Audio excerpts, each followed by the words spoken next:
Chapter 11. The Tunnel Room. Nancy uttered no sound. As she watched in the dim light, the ghost flitted noiselessly up a flight of stairs at the end of the hall, which evidently led to the top floor. Without thinking, Nancy started after it on tiptoe. Despite the heavy carpet, a floorboard groaned beneath her weight. Did she fancy that the filmy figure ahead hesitated a moment, then went on? As she mounted the steps to the third floor, Nancy heard another creaking sound. At the top, she was just in time to see the white-draped figure again vanish into the wall. The wall was solidly paneled with black walnut. Though Nancy searched carefully, running her fingers over every inch of the smooth wood panels, she could find no secret door or spring that might release a sliding partition. Returning to the second floor, she examined the panels there also, but without success. Of one thing Nancy was convinced. The old house harbored more than one sinister character. How many she did not know. There was the figure at the organ, the one who had knocked her flashlight from her hand, the man who had scared Bess almost out of her wits, and now the apparition she had followed up the stairs. Surely these could not all be one and the same ghost. The one that went up the stairs was a live man or woman, I'm sure of that. But what was he up to? Knowing that a further investigation at this time would be worthless, Nancy started once more to look for her father and Ned. After a futile search of the house and grounds, she decided, there's just a chance that they went back to the car and are waiting for me.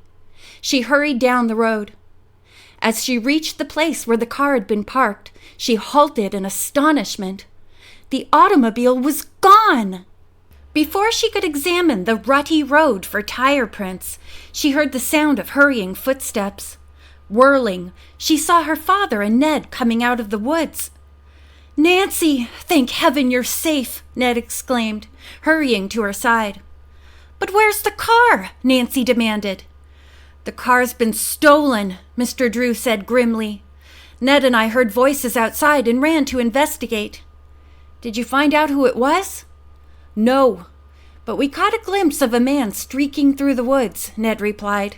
"He was too far away for us to get a good look at him, and he gave us the slip. By the way, here's something I picked up near those wheelbarrow tracks that led back through the woods," Mr. Drew remarked. The lawyer handed Nancy a tubular piece of metal which appeared to have been taken from a collapsible rod such as musicians and fake mediums might use. "Why, this piece is similar to the one I saw in the clearing that day," Nancy exclaimed. "And look what I found on the kitchen stairway," Ned exclaimed. From his pocket, he drew forth a miniature shortwave radio sending set. "Does it work?" Mr. Drew asked eagerly. "I'll see. Messages couldn't be sent very far with it, though." "Could you tune it to send a message to the River Heights police station or a prowl car?" Ned made some adjustments on the set and began sending a request to the police, asking that men be dispatched at once to Blackwood Hall. He gave the license number of the missing car and asked that it be rebroadcast over the police radio. While they waited hopefully for action in response to Ned's call, Nancy related her adventures. She described the underground passageway, the strange appearance and disappearance of the ghost, and the peculiar scraping sounds she had heard. "If the police don't show up soon, we'll investigate the ghost room with my flashlight," Mr. Drew declared. "Look!" Nancy cried out. "There's a car coming up the road." The three quickly stepped behind some bushes and waited to see if they could identify the occupants of the approaching automobile before revealing their presence. To their relief, it was a state police car. "My message must have been relayed to them," Ned exclaimed. "Swell!" 2 officers alighted, and the trio moved out of hiding to introduce themselves. Upon hearing the full details of what had happened, the troopers offered to make a thorough inspection of Blackwood Hall. Nancy, Mr. Drew, and Ned accompanied them back to the mansion. The police looked in every room, but found no trace of its recent tenants. When they tackled the secret tunnel, Nancy stayed close behind, eager for a glimpse behind the walnut door. It proved to be a tiny, empty room with no sign of a mysterious green light, a ghost, or a human being. Furthermore, the room had no other exit. "Is this little room under the house?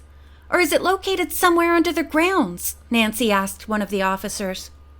After making various measurements, the men announced that it was located under the house, almost beneath the stairwell. It was not connected with the cellar, and no one could hazard a guess as to its original purpose. "You may have thought you saw a ghost, but don't tell me anyone can get through a locked door," one officer chided the girl. "I actually did see a figure in white," Nancy insisted quietly. "Something or someone knocked the flashlight from my hand. See, it's over there by the door." In all fairness, Nancy could not blame the troopers for being a trifle skeptical. She almost began to doubt that she had ever had a frightening adventure in this spot. Observing Nancy's crestfallen air, Mr. Drew said to the troopers, "Obviously this old house has been used by an unscrupulous gang. When they discovered we were here to check up on them, they moved out their belongings. My car as well." "Stealing a car is serious business," one officer commented. "We'll catch the thief, and when we do, we'll find out what has been going on in the old Humphrey house. Meanwhile, we'll have one of our men keep a close watch on this neck of the woods." "No use sticking around here now," the other trooper added. "Whoever pulled the job has skipped." "I'm going to keep working on this case until all the pieces in the puzzle can be made to fit together. Even the ghosts," Nancy told her father. "Here's a bit of evidence," said the lawyer, taking the piece of telescopic rod from his pocket. One trooper recognized it at once as a magician's or fake medium's equipment, and asked for it to hand in with his report. Ned turned over the pocket radio sending set which had proved so valuable in bringing the police. Though the license number of Mr. Drew's car had been broadcast over the police radio, there was no trace of it that night. The following afternoon, Mr. Drew was notified that the car had been found abandoned in an adjacent state. Accompanied by Nancy in her convertible, the lawyer traveled to Lake Jasper, just across the state line.